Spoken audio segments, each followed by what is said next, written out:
आज का हमारा विषय है शंका। जी हां, शंका अर्थात दूसरों के आशय पर संदेह करना।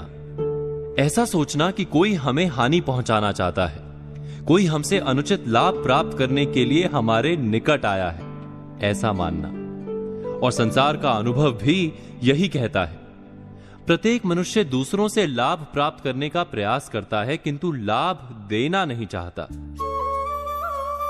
हमारे मन की शंका हमें संसार के कड़वे अनुभवों से बचाती है। शंका वास्तव में हमारे हृदय के अंदर बना दुर्ग है, जिसमें रहकर हम सुरक्षित रहते हैं। किंतु इसी शंका के कारण हम किसी के निकट भी नहीं जा सकते, किसी से प्रेम या मित्रता नहीं कर पाते। हम धीरे धीरे अत्यंत एकाकी और अकेले रह जाते हैं।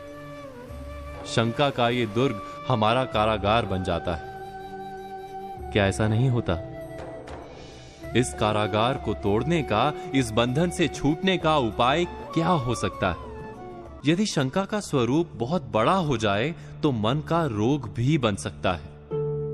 अधिकतर मनोरोग वास्तव में शंका का ही परिणाम है। तो विचार करें कि शंका का जन्म कहां से होता है? अवश्य ही भय से। शंका हमारे भय का ही एक भयानक रूप है, ऐसा रूप जो हमें सत्य देखने से वंचित करता है। विचार कीजिए, क्या हमारा भय सदा ही वास्तविक होता है? क्या हमारे निकट आने वाला हर व्यक्ति वास्तव में हमें केवल हानि पहुंचाने का प्रयत्न करता है? इसका जवाब यदि सरलता से ना मिले तो स्वयं का मन टटोलिए। क्या हम सदा दूसरों को हानि पहुंचाने का प्रयत्न करते हैं? नहीं ना? तो दूसरे भी तो सच्ची मित्रता और सच्चा प्रेम दे ही सकते हैं। ये जानते हुए भी हम क्यों शंका के कारागार में फंसते चले जाते हैं? शंका का एक दूसरा पहलू भी है, उस पर भी विचार कर लेते हैं। शंका के कारण हम शायद हानि से तो बच जाते हैं, किंतु कई बार लाभ से भी वंचित रह जाते हैं। बुरी नीयत वाले व्यक्ति के पास से भी हम लाभ प्राप्त कर ही सकते हैं, जैसे जहर से भरे वृक्ष के फूल में से भी मधुमक्खी अपने लिए शहद चुरा सकती है। तो शंका से बचने का उपाय क्या हो सकता है?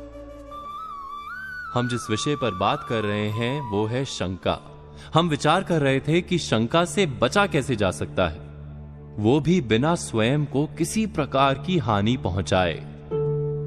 ये सरल हो सकता है यदि हम ठीक से समझ लें कि हमारे भीतर की शंका का कारण बाहर नहीं, भीतर ही है। वास्तव में भय ही शंका का कारण है, किंतु हम जानते हैं कि भय का तो कोई कारण ही नहीं। भय से कभी कोई लाभ प्राप्त हो ही नहीं सकता। संसार का क्रम है कि आज का नुकसान कल का फायदा बन सकता है, आज की हानि कल जीवन का पाठ बनकर दिखाई देती है। अर्थात शंका की तो आवश्यकता ही नहीं जीवन में। विश्वास के साथ संसार में सभी को मिलना, सभी अनुभवों का स्वागत करना और समय आने पर अपनी बुद्धि, अपने विवेक से अपना मार्ग बनाते रहना ही अधिक लाभदायी भी होता है और अधिक सुखदायी भी। आशा करता हूं कि हमारा ये विषय आपके जीवन में कुछ अर्थ भरेगा।